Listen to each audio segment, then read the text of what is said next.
If you have Bitcoin under the premise of I save in Bitcoin, don't worry about the ETF. If you're a trader and you want to capitalize on the markets, you need to be a person that understands that the markets sell into the liquidity. So when is the liquidity going to come? Always during the news. Do you want to be trading that event? No, because who are Right. you trading up against? Bots, algorithms, AI, trading desks? You're fucked. Mhm. With what? Your $1,000 trade on 5x leverage because that's going to be your moonshot? No. What you need to do is wait till everything settles and understand the macro trend. And where's the macro trend? The macro trend is that we are in a fucking bull run, sister. We're in a big ass bull run. And this bull run is what I believe to be the biggest super cycle crypto has ever seen. And the reason isn't because Bitcoin is more special than it used to be. First of all, Bitcoin is more indestructible than it used to be. It's not more special. Bitcoin is just Bitcoin. But crypto has become a very special space. Why? Because the path of least resistance is finally here. The first bull run that I participated in, and if you wanted to be part of an ICO, you would fund your MetaMask wallet with Ethereum. You would send it to an ICO address, and they would send you tokens back. It was impossible to scale. You can't do it, run an enterprise that way, Mhm. but that was the way of raising funds. The next bull run, we had the Binance Smart Chain, right? And we've talked about this, how I bought 1% of the Pancake Swap supply because I saw DeFi growing, and I was like, whoa, these guys have built upon DeFi and they've built a platform, but it was still kind of raw. You would still have to connect multiple chains and it Yeah. would get messy. And then you would have your transactions, your gas transactions freeze. It wasn't a normie experience. Today, all you have to do is three things. Open up your iPhone. If you want to get involved in crypto in 2024, all you have to do is three simple steps. One, open up your app store, download the Phantom wallet, click the Jupiter exchange, and have your wallet funded with some crypto. And in 10 minutes, you can be trading crypto. You can be buying crypto with no KYC, no centralization from any part of the world as long as you have access to the internet. That is the path of least resistance to the normies, and it's finally here. That is what's going to cause the crypto super cycle. 100% that is what will cause the crypto super cycle. Okay, so when you say super cycle, explain what that looks like because a Massive lot of adoption. people, right, but right now the cycles tend to be 4-year cycles. We have the halving, But it's and then we have the 18, then we have a bull market for the 18 Bitcoin months. cycle started in 2009, the moment Bitcoin started So you don't, 15 so you years don't ago. believe in the 4-year cycles. Or you can believe in the cycle of 100 years. But when you look at the market, you can see that it's dictated by the Bitcoin halving. 6 months later, we tend to see the bull run start. It goes on for about 18 months. Then we crash for like 2.5 years, 2.5, 3 years. Yes, at a micro cycle, yes. Right. But at a macro cycle, what are you looking at? What is your dollar worth right now? In comparison to what? Exactly. Okay, so what do you So mean? what is your dollar worth?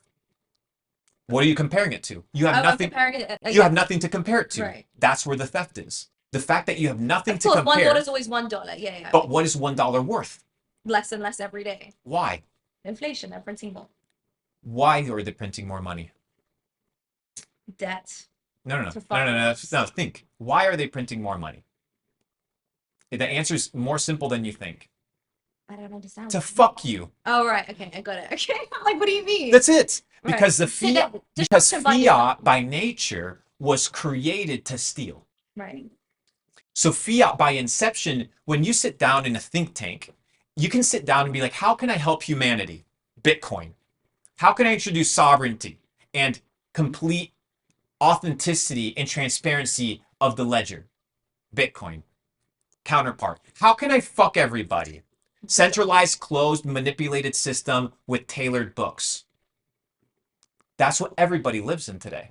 So if you want to be outside of the system and you don't want to be fucked by default, you need to be able to find vehicles that you can counter the dollar to. So what are you comparing the dollar to? You need to find that comparison. Mm.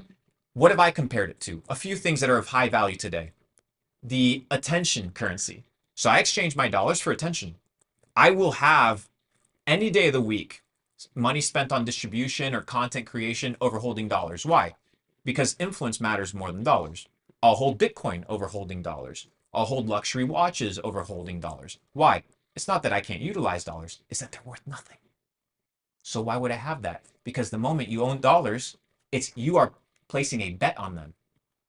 When you hold the dollar, you're long on the dollar. Mm. It's like holding Bitcoin, but you're long on that, and you think it's pegged 1 to 1 when really it's being printed out of thin air and fucking you left, right, and center because that's what it was created to do. It's actually insane to think that people sat down, went to an island somewhere, and decided, that they wanted to create something to fuck the The entire thing is, the thing is, the location. thing is, it didn't start in Jekyll Island when they passed the Federal Reserve Act of 1913. You can take the the concept of usury and adding interest in debt and the debasement of currency all the way back Yeah. to Rome. You can take it all the way back to Rome. You can take it all the way back to the bartering days. So we enter a society where people say, okay, we will cave to centralization under the premise of convenience. We talked about Yeah. this, right? So people are like, I won't be part of the system. I'll comply. I'll KYC. I'll submit my ID. I'll go try and see if I can get a bank account and not get it shut down when I try to buy some crypto and follow the rules because they have no other choice. But what happens when a competitor with a path of least resistance comes that doesn't have all the X, Y, and Z baggage attached to it? They become a competitor. So now you have the state, which the state and banking are basically one, competing with the free market. Mm-hmm. And which one wins? The free market always wins. So the question is the currency that you hold, it's either backing the government, the banks, the monopoly, or sovereignty and the market. You have to pick one or the other, but it can't be both.